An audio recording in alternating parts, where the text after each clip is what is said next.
confused about what to do with the bush downstairs? Have you tried waxing it off, tweezing it off, using some hair removal cream on it, and you're just left with some really bad results? Today we're talking all about how to keep your pubes hair-free.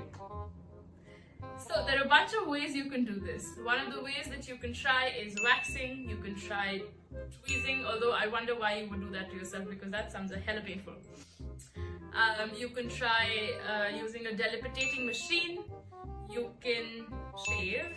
You can go use one of those hair removal creams, or you can trim. You can also get laser, but we'll touch on that later. So let's talk about all the ways that you can try and how useful they are, how bad they are. I'm going to first talk about waxing. If you are going to get your pubes waxed, make sure you're getting it done with somebody who has some experience, because a burn down there does not sound pleasant.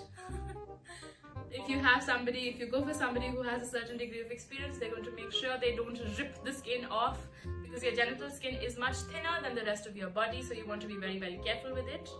Aside from that, of course, like I mentioned, you don't want burns.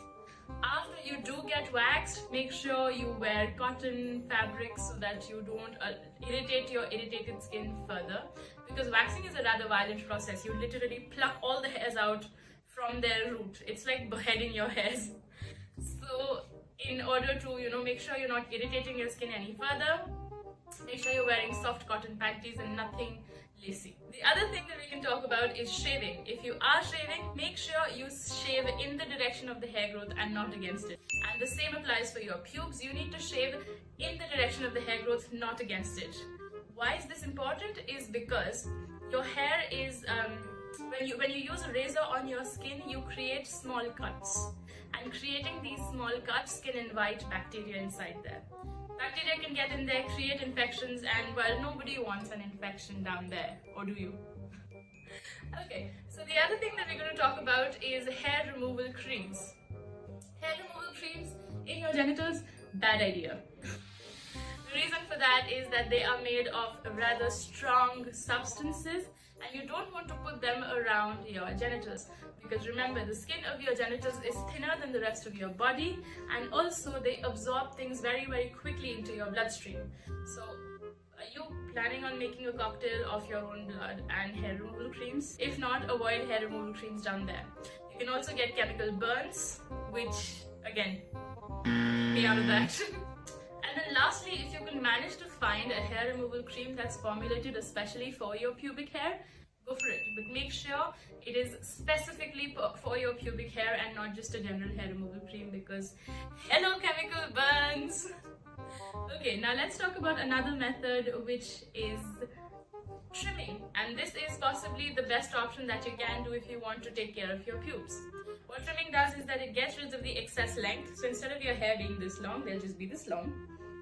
And you could feel a little more organized downstairs if that's what you want.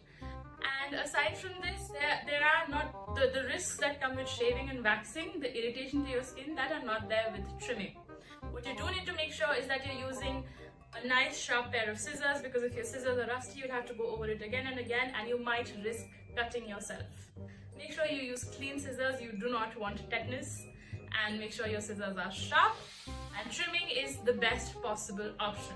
Now coming to the very last point, which is that do you even need to remove your pubic hair? Does having pubic hair, does it make you unhygienic? Is it dirty? Well, the answer to that is a big fat no.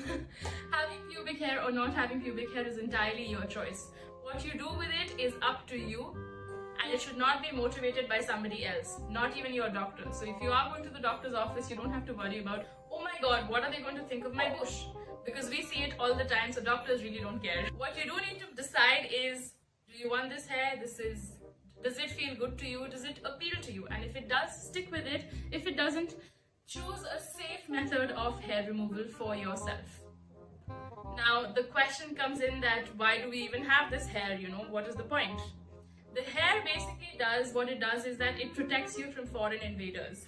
So think of STIs, think of little worms that can try to get inside into your genitals. Your hair acts like a forest. It acts like a fence that traps all these foreign invaders and prevents them from getting inside you. It's a pretty good fortification system, I would say. So now that you understand what the hair does, how to remove it, how not to remove it, I hope you make a good decision about what to do with your hair and what to do with your body. And I hope you don't feel pressured into doing any of this for anybody or for any other reason. I will see you soon with another video on questions you don't know who to ask. See you the next time. Subscribe to our YouTube channel and hit the bell icon so that you don't miss any videos by us.